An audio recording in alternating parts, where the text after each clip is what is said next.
Right. Thank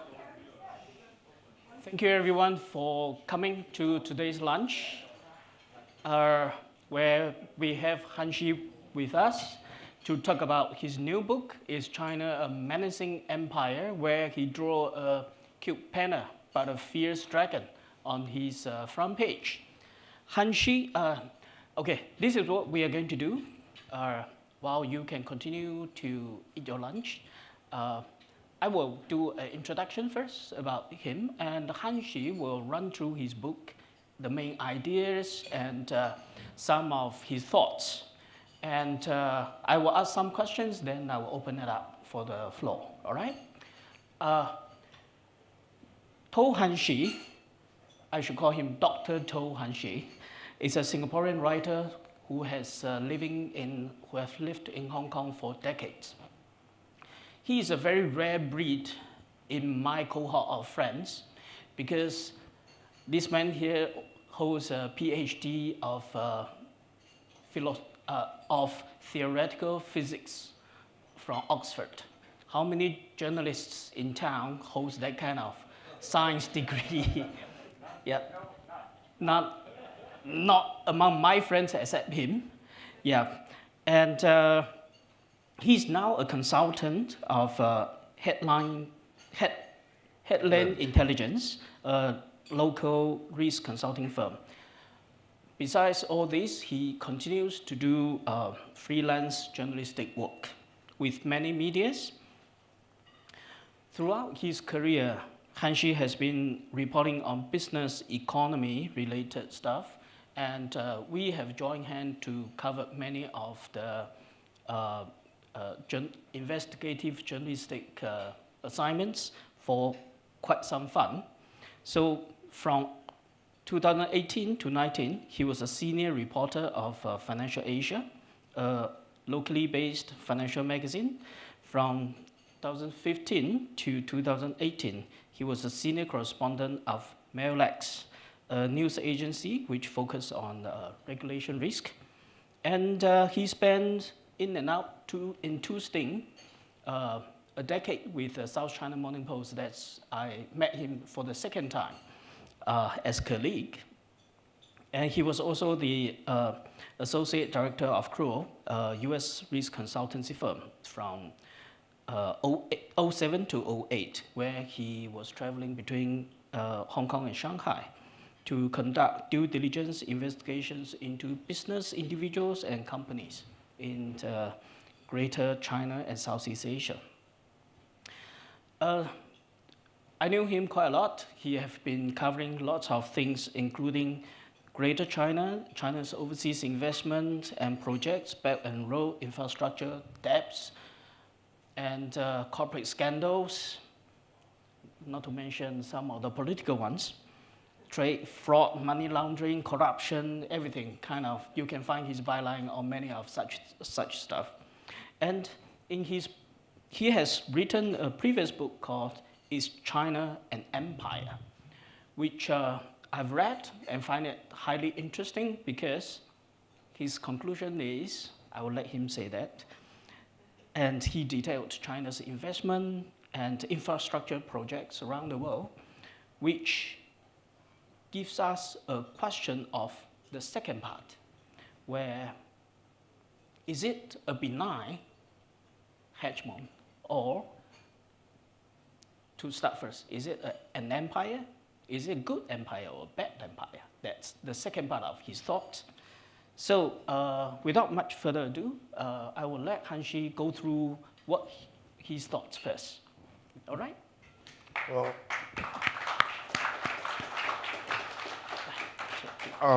thank you all for coming. Thank you, William, for hosting my talk. Thank you to SCC for hosting my talk. Thank you for Bookazine and World Scientific People for promoting my book. And I'd like to thank my wife, Maki, for helping me do my PowerPoint slide, because it's the first time I've ever done a PowerPoint in my entire life. Yes, so actually I last spoke at the FCC in January 2017 on my first book, Is China an Empire? And as a present for speaking, they gave me this gift, which I'm wearing now, the tie. My second book is China A Menacing Empire. It came out in the middle of November last year, just a few days after Trump was elected president for the second time. So much of my talk will actually focus a lot on Trump and China-America relations. So my second book is a sequel to my first book. In my first book, I discussed whether China was an empire or not, and I concluded by saying that China is a semi-empire where China has some, but not all, the traits of the British Empire in the 19th century.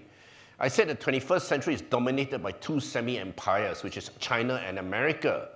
I mean, America, I argue, is also a semi-empire because it's so economically dominant. It's the military superpower, dominant military superpower. But again, America doesn't permanently occupy countries or invade them permanently. And that's China's position also. So they both are semi-empires. And in my first book, I draw a parallel between China in the 21st century and Britain in the 18th to the 19th and early 20th century. What happened is that basically, Britain was the first country to industrialize, and so in the 18th and 19th century, Britain was the biggest manufacturing, export, and trading nation in the world. And then in the late 19th century, Britain upgraded to its second phase of an industrial revolution, which is building railways. So in the late 19th century, Britain became the world's biggest builder of railways around the world. From the late 19th century to the early 20th century, the world experienced a railway building boom, which was funded by British money and built by British companies. And you find the same thing now in the 21st century, where the world has many infrastructure projects around the world, including railways, canals, ports, which is built largely by Chinese companies and funded by Chinese state-owned banks. So there's a parallel between Britain and China. And through being the world's biggest trading power and being the world's biggest railway builder, Britain exerted a huge influence globally. Not only did they have the world's biggest empire upon which the sun never set at one stage, including Hong Kong and Singapore and India. Actually, most of the developing and poorer parts of the world were under Britain's economic control as well. This was what some people call the informal empire of Britain, where the flag doesn't fly over their countries, but they're really dominated by Britain economically. One such country is Argentina, to which I will return. So in some ways, China may not have a formal empire, but now China is so economically dominant in so many countries, the question arises whether China is going to create an informal empire around the world. Let me give you an example of the rise of China's outward direct investment flows, which goes into Chinese-built infrastructure projects around the world, like canals, ports, railways, roads. You see this huge growth from 2003 or 2004 till now. I mean, it peaked in 2016, and after that it fell and did not grow much after that for various reasons, including America restricting Chinese investments and Xi Jinping himself restricting Chinese investments. But otherwise, overall, the growth was huge. I mean,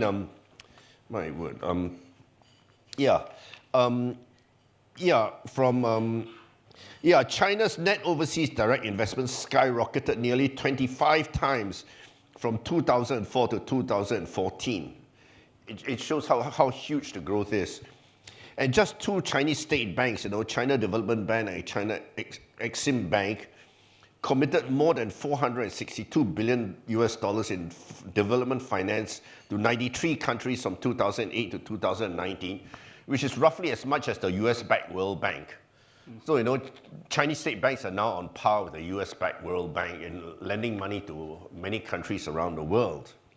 And China's trade in 2020 was 241 times larger than 1978 when Deng Xiaoping started to reform China. So it's huge. So China is a big trading and infrastructure builder, just as Britain was in the 19th century. And one example of connecting empire with infrastructure is the Panama Canal and the Suez Canal. You know, it's been in the news recently. Trump was tweeting a lot about wanting to take back the Panama Canal. And most probably at his instigation recently, C.K. Hutchison, which is controlled by Lee Ka-shing and his son Victor Lee, sold 2 ports in the Panama Canal back to BlackRock, which is a big American financial institution. I mean, I think, you know, the Panama Canal was built in 2014 when America was just an up-and-coming power, but still weaker than the European and German and British empires. But it was up and coming then. Now, as a dominant superpower, Trump wants the Panama Canal back. Another example is, let's see now, the Suez Canal. The Suez Canal is an example of French and British imperialism because in the late 18th century, British and French companies built the Suez Canal, and then they lent a lot of money to the Egyptian government for the Suez Canal in Egypt.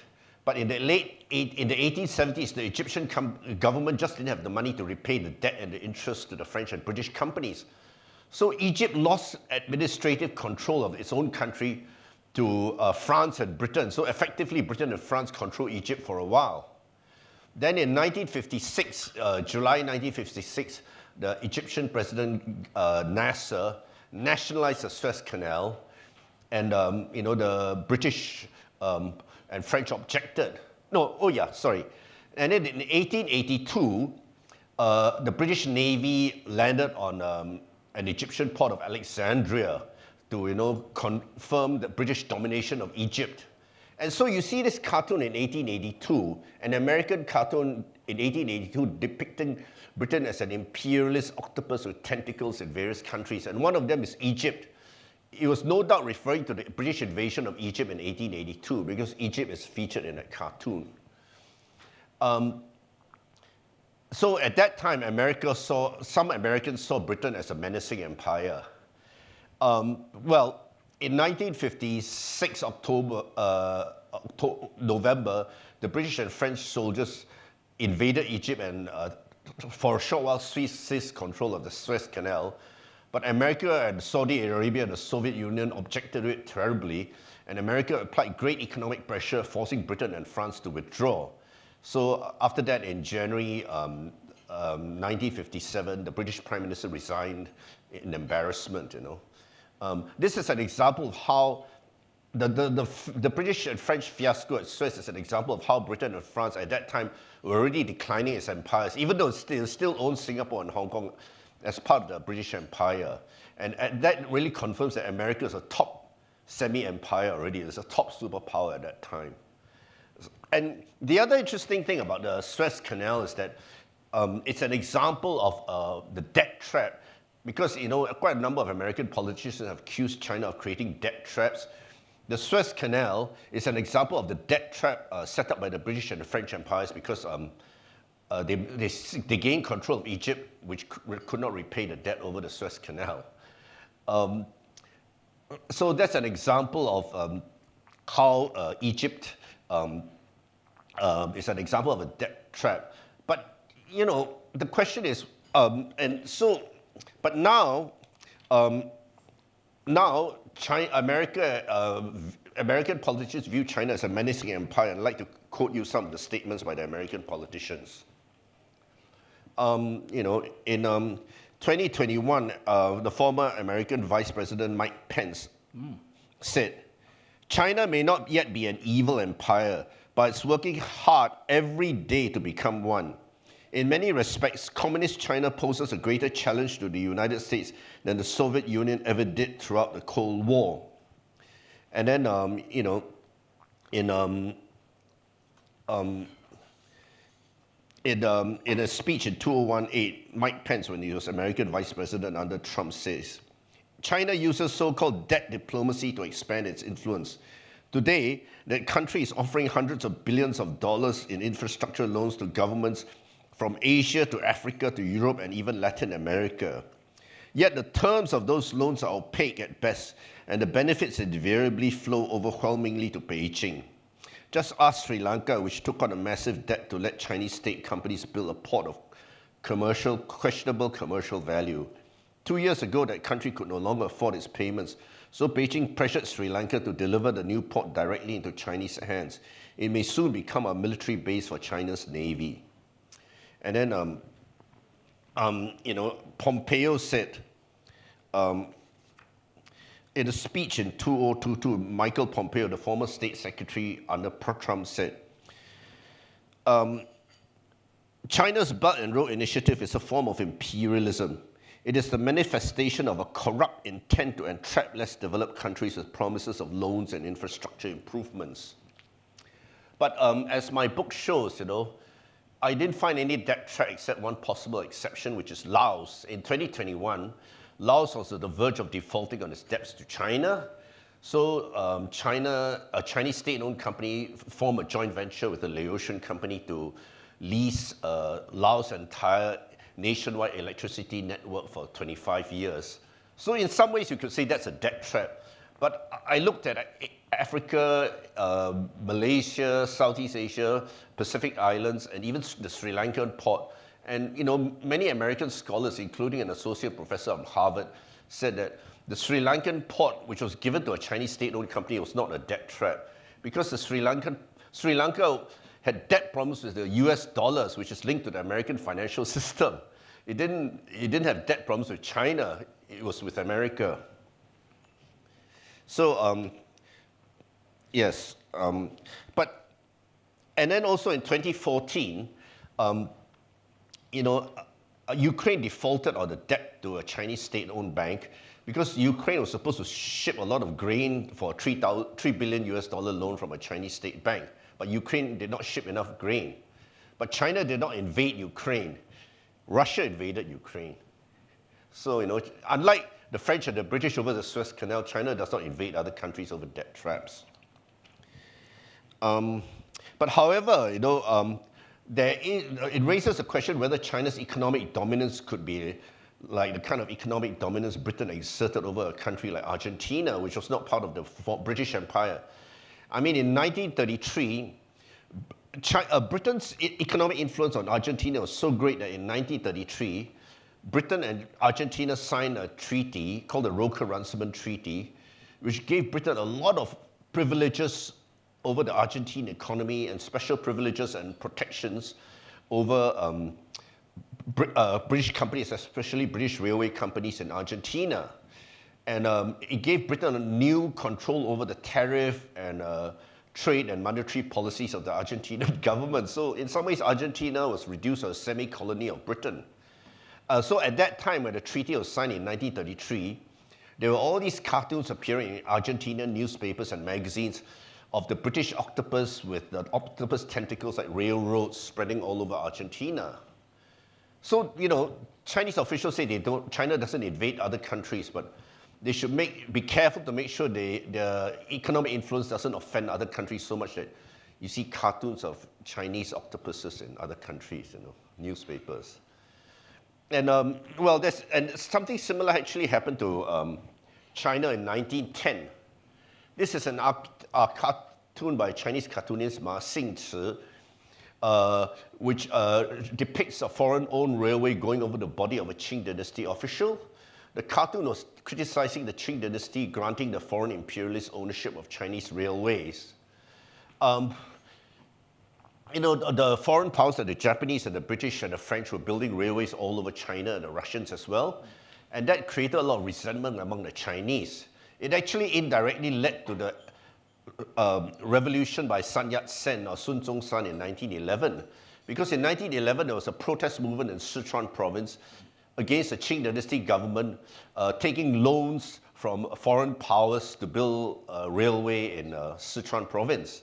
But as a result of the protest movement, the Qing dynasty sent troops to stop that rebellion, that protest movement, but they didn't have enough troops to prevent the Wuhan uprising, which toppled the Qing dynasty government and helped set up the Sun Yat-sen, the Republic of China under Sun Yat-sen. So indirectly, all these foreign railways and foreign railway loans helped create the Republican Revolution in China and made Sun Yat-sen the first president of China. And I argue in my book that right now, China's huge trade with America was one of the factors that gave rise to Trump as becoming president of America and is leading to a cultural revolution in America. So I like to talk about that. So let me talk a little bit about the first of all, China's huge global trade, I mean, since China joined the WTO in December 2001, for 20 years after that, China's global trade just grew 9 times. It's huge. And then in 2012, China overtook America as the world's biggest trading country. In 2020, China overtook America to be the biggest trading partner of the EU. That just shows the huge economic clout of China. And from 1991 to 2021, China's trade with the ASEAN, the Association of Southeast Asian Countries, grew by 85 times. So, it's massive. And, it's amazing. I will show you this other thing. Yeah, this is the example of the huge growth of China's trade. Now, this is the thing. Now, in 2000, most of the world traded with America as its top trading partner. The blue countries are the countries where America is the biggest trading partner. The red countries are where countries are China's biggest trading partner. And you see in 2000, only a few countries in Africa have China as the biggest trading partner. Most of the world has America as the biggest trading partner. In 2024, you see, most of the world are in red. So most of the world have China as the biggest trading partner. I mean, over 80% of the world's countries traded with America as more than with China, before 2000. But by 2018, the percentage fell to 30%. And now China is the biggest trading partner of over 120 countries out of 195 countries. So, my guess is Washington does not like that. And Washington feels very threatened by China's growing global trade. That's just my guess. Then you go to, China's trade with America, which is also likewise huge, because, let's see now,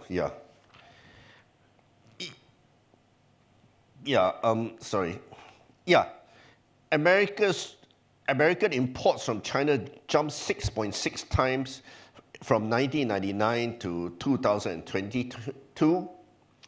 And, right now, I think 61% of the clothing and the leather goods in America are made in China, and something like 28% of the electronic components and computers in America are made in China. So it's very, very big.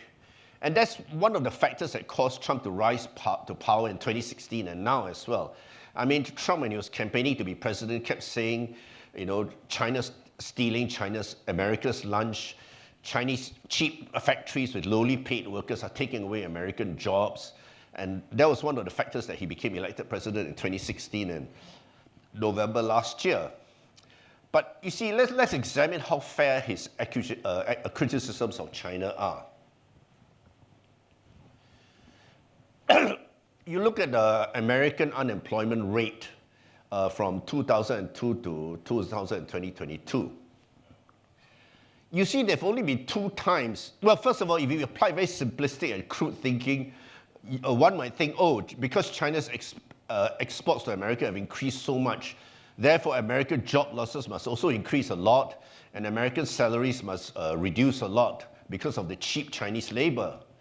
But if you look at the unemployment, there's only been 2 times from 2002 to 2022 when American unemployment rose. One is due to the global financial crisis, and one is during COVID in 2019. So Chinese exports are not to directly blame for that. And the other interesting thing is, apart from these 2 spikes, the overall trend of unemployment in America is actually going downwards. What happened is that it's true, up to 2010, millions of American jobs were lost, especially in the manufacturing sector and especially in the clothing manufacturing sector, because American textile and clothing manufacturers can't compete with Chinese textile and clothing manufacturers. After 2005, the world regulations allowed Chinese textiles to be directly exported to America, and that caused millions of American jobs in the garment manufacturing industry to be lost. But after 2010, the so-called China shock, where millions of American jobs were lost, basically ended because it was a period of restructuring. So after 2010, there were little jobs lost in America. And secondly, many of the jobs lost in America went to other industries like service sector, construction, retail. And these sectors actually benefited from importing cheap Chinese components. So actually cheap Chinese exports indirectly, overall, boosted jobs in America. Then we talk about salaries because, again, if we apply crude and simplistic thinking, because Chinese workers are paid so much less than American workers, one might think that the salaries of all American workers will be suppressed, but that's not clearly the case. From something like 2001 to something like 2021, the median salary in America rose by actually 69%, which is huge. But after taking inflation into account, the rise is a little bit more modest, It's almost flat. That could be possibly one of the reasons why so many Americans voted for Trump, because in reality, they were not that much better off than the last 20 years. Yeah, nobody will be happy with $10 for a dozen of eggs, right? Yeah. In New York, yeah. Yeah. So actually, if Trump imposes tariffs on Chinese goods, inflation might rise again, and so the actual spending power of America might actually drop. They might actually be worse off than before. Right now, they're slightly better off, But if inflation rises because of Trump's tariff on Chinese goods, the Americans will be worse off. But this is the crucial factor, Although the median salary of American, on average, rose a lot in the last 20 years or so, the studies by a Stanford University report found that the salaries of the American university-educated professionals rose from the period of 2000 to 2007, rose by 7.2%. But but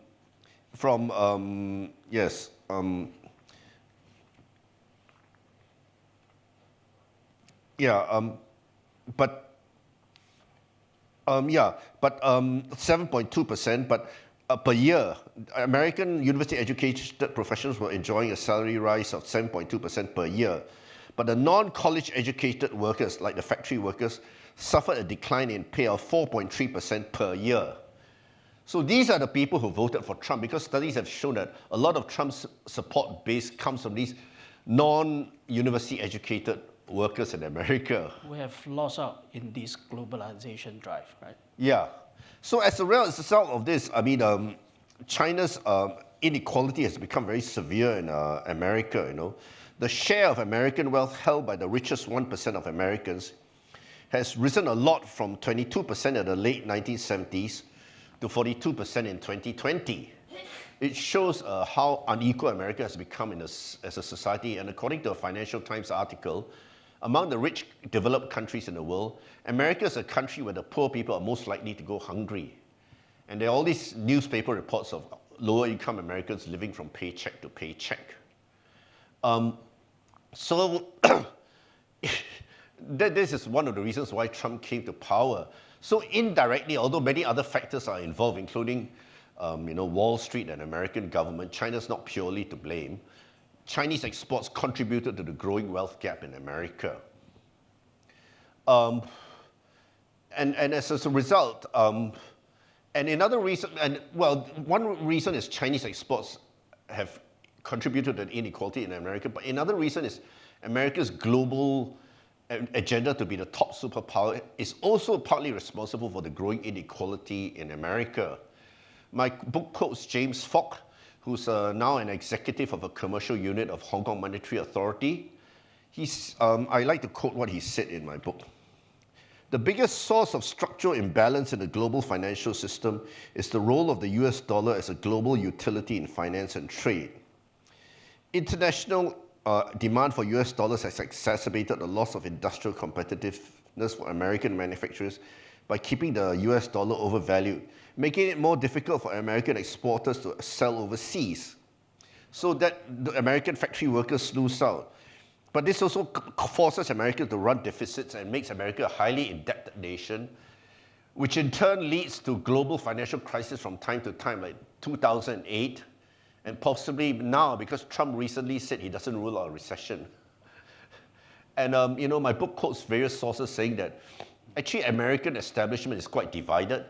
In private negotiations, American Department of Commerce officials have asked the American government that certain previous trade deals are very bad for American businesses and workers because it keeps the US dollar high. But Wall Street benefits a lot from a high US dollar. The bankers benefit from a high US dollar. Wealthy shareholders benefit from a high US dollar. And also the American defense establishment and the foreign policy establishment want a highest US dollar because this enables America to be the global financial reserve currency and enables America to exert power on other countries and impose sanctions on them, threaten to do something in relation to the US dollar to them, which is what they did to the British over Suez Canal, by the way. And recently Trump threatened saying that he's going to impose 150% tariffs on BRICS nation if they switch from the US dollar to the renminbi. So they didn't do it. But that is the great irony, because by doing this, you keep the US dollar expensive and therefore American workers will be worse off. Yeah. But if following this logic, shouldn't a better solution for US economy or US political situation would be, number one, invest in the education, make it more equitable across the board so that the poor and needy will have at least what they will have basic education so that they can climb up the ladder. Yes. And give these workers whose skills are obsolete, like their industry has been replaced by China, and upgrade their skill, move them up the ladder case, right? So that they can go to better industries that pays better. So isn't that sounds like a more logical response to globalization and pressures from outside? You are right, but America doesn't have a socialist education system like, say, Britain does. Private universities in America are very expensive, so if they enter university, they have to take out loans and they spend many years having to repay those debts. So the American students and working class professionals will be very indebted, and America itself is a very indebted country. Anyway, let's come to the final slide. So, there's a rich-poor divide in America, which is leading to a kind of a class struggle of sorts in America. And that's why I say, during the Cultural Revolution, Mao Zedong launched a Cultural Revolution talking about class struggle, the warfare between different classes in China. And in America now, I think there's a warfare between different classes in America because, when Trump was campaigning in 2016 and 2020, the highly paid American television pundits mocked him, wealthy establishment members mocked him. They represent a certain wealthy class in America. But, there's so much parallels between Donald Trump and Mao Zedong during the Cultural Revolution. I mean, despite the obvious racial differences, both are rather aging and portly men who are, leading huge crowds of fans or worshippers.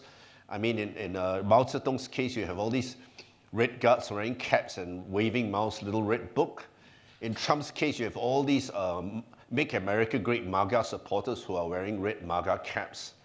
So, I see a parallel between the two. Hanshi, allow me to ask you. Chairman Mao is already dead, so it's gone. President Trump is still there. However, logic tells us that all the country would have different social stratas, rich and poor, and their political needs, economic needs would definitely be different. So there has been lots of Chinese observers saying that the competition between Beijing and Washington is ultimately how they can better govern their country. Yeah, that's true. In the way that how can they resolve the differences between the different classes? The so-called, in Mao's language, is 阶级斗争. They put it class struggle. Yeah. In Trump's terms, I don't know what the great man calls it, but it is, in your view, currently, Beijing is using its own very unique political system, where the two sessions just ended. What CCP is doing is it manages a good delegation, nominates people from supposedly all the different sectors coming to Beijing and tell me about your problem, but a lot of times in closed doors, so that they can formulate their national strategies. But in America, the model is more open debate. And sometimes they throw spanas at each other. In your view, which model? The closed door negotiation model or the Americans' open contest model is able to better bridge the gaps and reach consensus and make the nation move forward? Ultimately, that's the goal, right? Yeah. We want the nation to be great again. Everybody wants their nation to be great again. But which model you think, the Chinese model or the American model, would be most suitable for progress? Well, in my honest opinion, in the long run, well, I think they both have their strengths and weaknesses. Like China built a high-speed rail very quickly, and America can't even get a high-speed rail up. But I think in the long run, American model is better. I mean, I quote Winston Churchill on two things. Winston Churchill said, democracy is the worst form of government except for all the other alternatives, you know. And the other thing, because democracy allows checks and balances, if a certain president is allowed to allow the rich-poor divide to get too high, he'll be voted out of office. And the other thing Winston Churchill said is that America can be trusted to do the right thing in the long run after failing to do so before that. So yeah, I mean, now there's a kind of a correction system with Trump where they're trying to correct the rich-poor divide. I mean, all capitalist countries have wealth gaps. There'll be the rich, there'll be the middle class and the poor, but it's just gotten a lot worse in the last 10 years or so in America because the middle class is hollowing out. The wealth gap has increased tremendously. I mean, Elon Musk is worth hundreds of billions of dollars. And you know, like even the intense campaigning between the pro-Trump and anti-Trump camp is so intense, you can call it class struggle, you know, like in 2016, Hillary Clinton said, oh, half of Trump's supporters are, you know, racist, sexist, homophobic, Islamophobic. That's a form of class struggle. She belongs to the elite who hang out at Davos, and you know, she earns hundreds of thousands of dollars speaking at the banks, unlike me, you know. But yeah. Yeah. In your book, there is a very interesting chapter. As a political reporter, the first thing I open up is the chapter on corruption. It's a very interesting line from you. You say that China seems to pursue corruption elements within its border much more aggressively compared to its actions outside China's border. And we also see that the Americans have been trying to fight cross-border corruptions. yeah. And in a way that is being regarded as one of the major disadvantage for US companies because they are under tighter scrutiny where they can't it's not easy for them to leverage on that. So what's your take on it? Well, that's how, you know, the Foreign Corrupt Practices Act evolved in the late 70s in America. But after a while, American companies complained saying they're so at an unfair advantage because companies of other countries bribe while they're not allowed to. So that created a long arm of the Foreign Corrupt Practices Act, FCPA, where it allowed the American government to have power to punish foreign companies for corrupt acts. Because as long as you're a foreign company, you have an office in America or you trade in US dollars, you know, you're liable under the US FCPA. And that's why America has been so proactive in all these foreign cases like the Malaysian 1MDB scandal.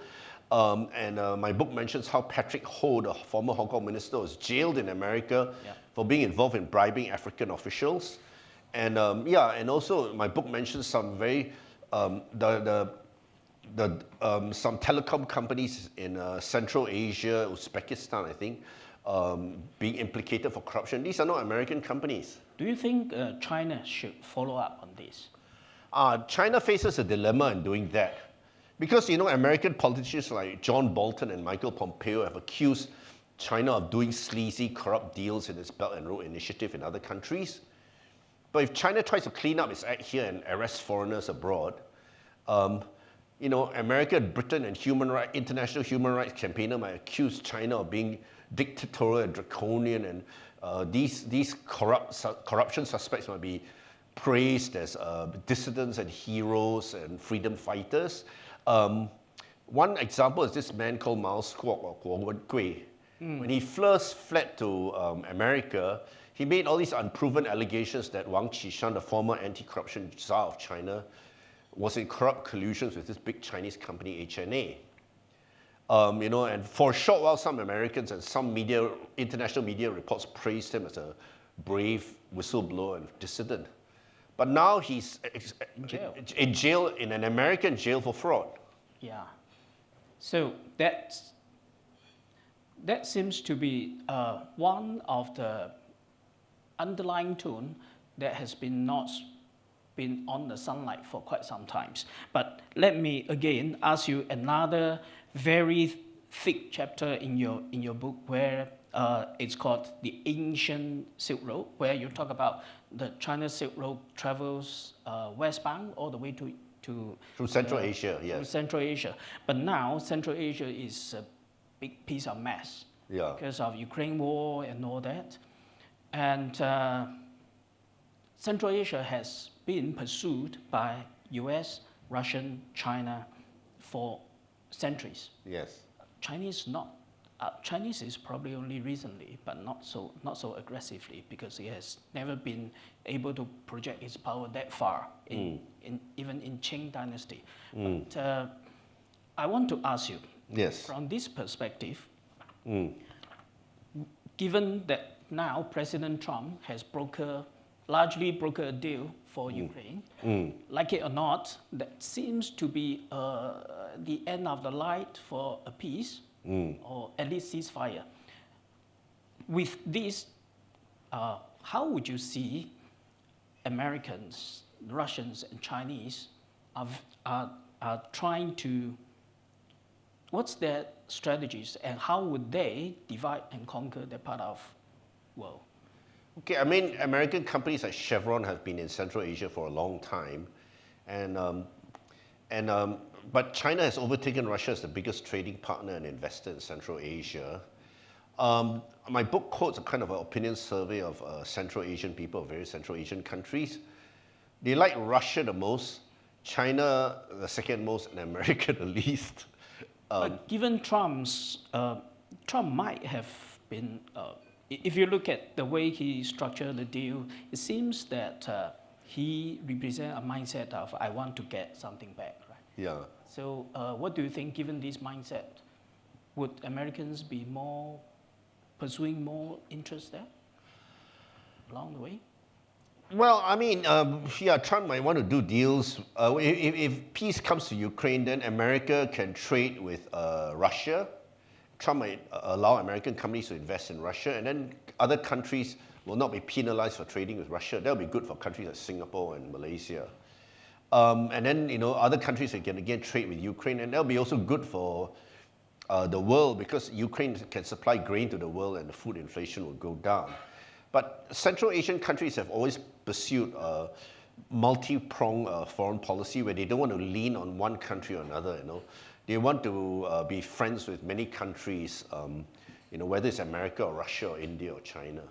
Do you think that the Shanghai Cooperation body that Beijing runs would be a major tool that been used by Beijing to restructure its deals with Central Asian countries? Now it's very security driven. Yes. It's not so economically driven, right? Yes. Well, I mean, if the Ukraine war ends, everybody, including China, can do business with both Russia and Ukraine, and that also includes the Central Asian countries. It'll just be a more normal and normalized pattern of trade internationally. I mean, right now, because of the Ukraine war, trade is distorted because, certain countries are not allowed to trade with Russia. Okay, I will ask my last question and I will open up to the floor. It's actually, again, very interesting. Just now you mentioned that China is unlikely to going to send its warships to other countries' doorstep to ask for debt payments, right? Yes. Settle the debt problems. But recently we have seen that the PLA has been able to send its task force go around Australia, and slightly earlier we have seen that PLA military boats has successfully shipped all the way to St. Petersburg, crossing many of Europe's water. So, and even earlier they have been seen around Alaska. Given that kind of capacity, previously would it be like the lack of the capacity, or given the current capacity, would your view be different? Well, what China is doing now is what actually President Theodore Roosevelt did for the American Navy in the early 20th century. Theodore Roosevelt called the American Navy to go around the world in the early 1900s to project American power. And at that time, America was an up and rising power, but still behind Britain and Germany. So China's doing something similar to that. But having said that, I don't think China would conquer other countries, even if its Navy became powerful. I think, in my opinion, the Chinese Navy is for two purposes, according to Beijing. One is the ability to invade Taiwan in a war. And the other is to ensure security of supply chains, because my guess is that the Chinese government is uncomfortable with the fact that ships bringing goods to China and raw materials to China, like oil and iron ore to China, are going through waters protected by American warships. So maybe they want some protection from Chinese warships. True. Any questions from the floor any questions you want to ask? Let's have the lady first, and gentlemen. So could you answer your title? Well, okay, my answer is that China can unintentionally create problems for other countries. So I could say not so much menacing, but a risk. China is a risky semi-empire. I mean, like what I said just now, China's huge trade has worsened the class divide in America and given rise to the election of Trump. And also my book mentions about Central Asian countries. The ruling elite of Central Asian countries like to do business with China because they and their families and friends control a lot of their country's economy. But that leaves a lot of the ordinary people of Central Asia very resentful against China, and it has created protests in China, which has caused, the Kazakhstan president Nazarbayev to step down in 2019. So China inadvertently can create social instability in other countries, even though it doesn't plan to. And China has a dilemma because China's foreign policy is not to interfere with other countries. But they do business with some corrupt dictators in other countries that creates a lot of resentment among the local people, and these corrupt dictators lose power. I mean, but China cannot interfere. That's the dilemma of China, I think. Thank you very much for the talks. You gave us the figures for the China Development Bank and the China Exim Bank, these enormous sums of money. Yes.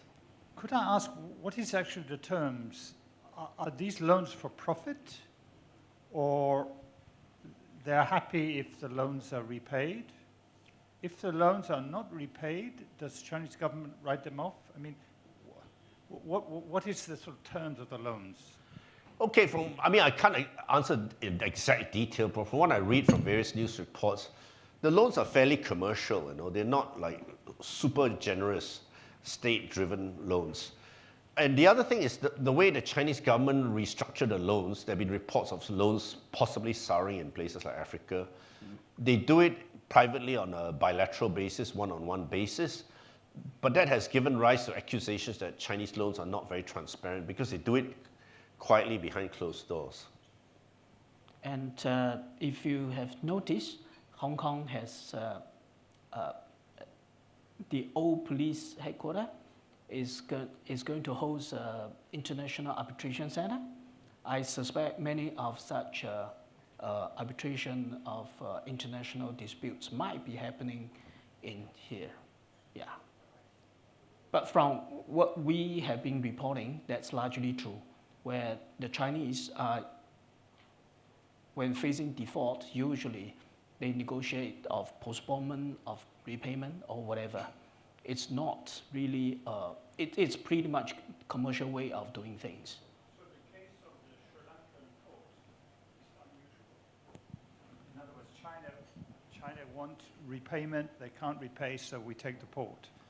That's unusual. In other cases, it would be like what you say, renegotiate longer terms, something like that. Well, as the professor associate professor from Harvard and the American professor from Johns Hopkins University pointed out, actually, Sri Lanka was in deep trouble over US dollar debt around that time, 2016. They're desperately looking for money to repay the debts. So they tried to lease the ports to Japanese companies and companies of other nationalities, but the other countries won't take them. So in desperation, they turned to the China Merchant Ports, a Chinese state-owned company, leased it for so many years, and they injected money which allowed the Sri Lankan government to repay the US dollar debt. So most of the Sri Lankan debt problems, even until recently, is in US dollar linked to the American financial system, not the Chinese financial system. Any other questions?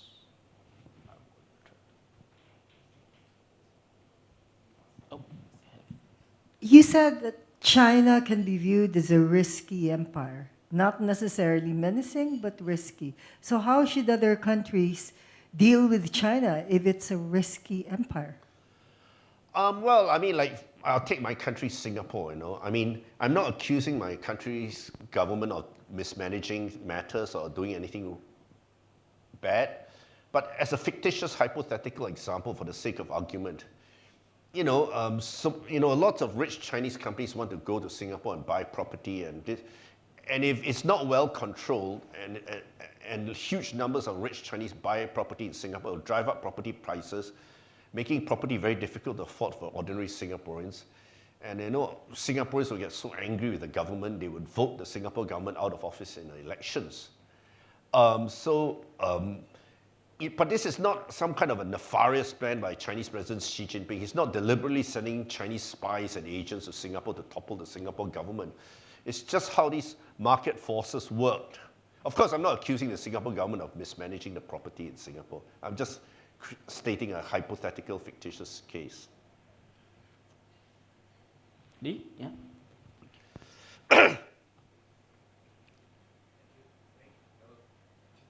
Hello, thank you. That was a really interesting talk.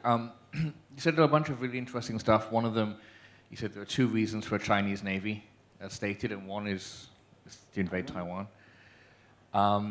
And you also said that China isn't a menacing empire in the way that Britain and France and Germany and so on were in the 19th and early 20th centuries, because China is defined, as the US has been, by not occupying territories long term. Do you anticipate that could change in the next 10 years vis-a-vis Taiwan, particularly in light of Trump's public remarks since taking office with regards to the kind of flagrant way he seems to see security guarantees of NATO members? Do you think there are people in Beijing thinking, okay, does that mean therefore the assumption that an American military retaliation for an invasion of Taiwan, that risk is lower? And yeah, where do you see that playing out over the next decade? Yeah, I mean, I still reiterate my stance that China is not in the business of invading other countries, but China regards Taiwan as part of the same country. So that makes a war between China and America over Taiwan quite possible. In fact, at the FCC talk, a former American Admiral Owen gave here, he said if there's going to be any war between America and China, it'll be over Taiwan. And in January 2020, the British historian Neil Ferguson spoke at the FCC, and I spoke to him after that.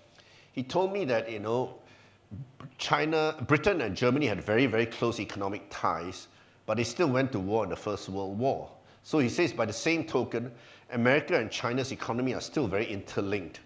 But they can still go to war despite that. You know? So yes, war cannot be ruled out between America and China over Taiwan.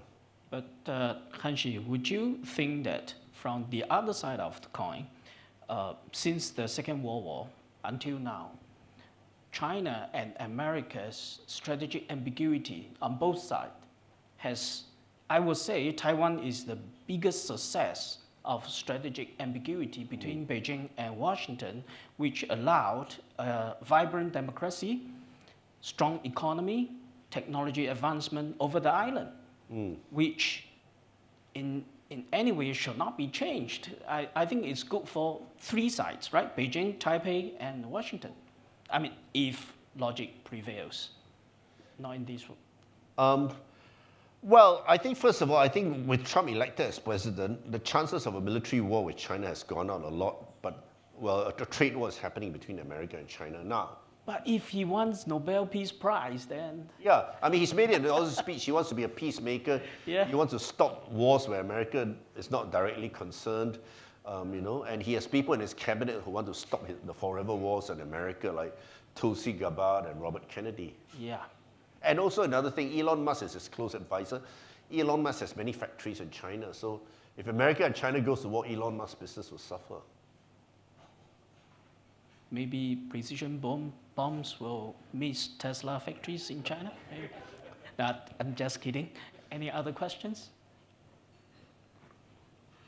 Sure. Hello. You mentioned the corruption in the chapter, but I'm sure you sort of read the news from either Trump or Elon Musk about the corruptions in U.S. aid, you know, how they abuse the taxpayers' money. So what's your views on that? Well, I think corruption is a problem that goes beyond nationality and culture. I mean, you know, as in the movie The Last Emperor showed, when the Emperor Puyi found out his eunuchs were stealing a lot of money in the imperial palace in China. And then, you know, I recently read a book by Theodore Roosevelt, the American president at the beginning of the 20th century. He said that in the late 19th century, he was part of a reform commission of American government, and they found a lot of corruption in the American government as well. So in some ways, it's not new. I mean, you know, in the late 19th century, America tried to clean up corruption as well. But to put it in perspective, the Trump and Elon Musk's rhetoric has been verified as a little bit exaggerated, where they said American medias are taking tens of millions of dollars from American government, which is debunked by quite a lot of media outlets, where it's probably at least 2 zeros less. Yeah. Which most of it are government advertising dollars and government subscription money, which is legit business, I think. Yeah. Any other questions? Okay. Then, without further ado, I would like to thank Hanshi for the talk. Thank you. And on your table, you will have a small booklet where, for FCC. For those who are not members with us, you are most welcome to join us. That will be a good open door for such interesting talks that is still hosted in this place as a good demonstration of one country, two systems that still allows us to have robust debate here. Well, I want to finish up with a few sentences. Please. I mean, during the 60s and 70s, people in China underwent a cultural revolution. But now I think the world is undergoing the cultural revolution created by Trump. America, probably. Yeah, the American cultural revolution is affecting everyone around the world. It seems China is quite cool and it's not commenting anything, standing at the sideline, waiting for it to play it out. Oh, Yep. All right. Thank you, Hanshi. Thank you. I'll be happy to sign some books. Yeah. And as this is a small token of appreciation from the club. Thank you. Yeah, when I spoke on January 17th, they gave me this present. So I hope it's not another tie. Okay.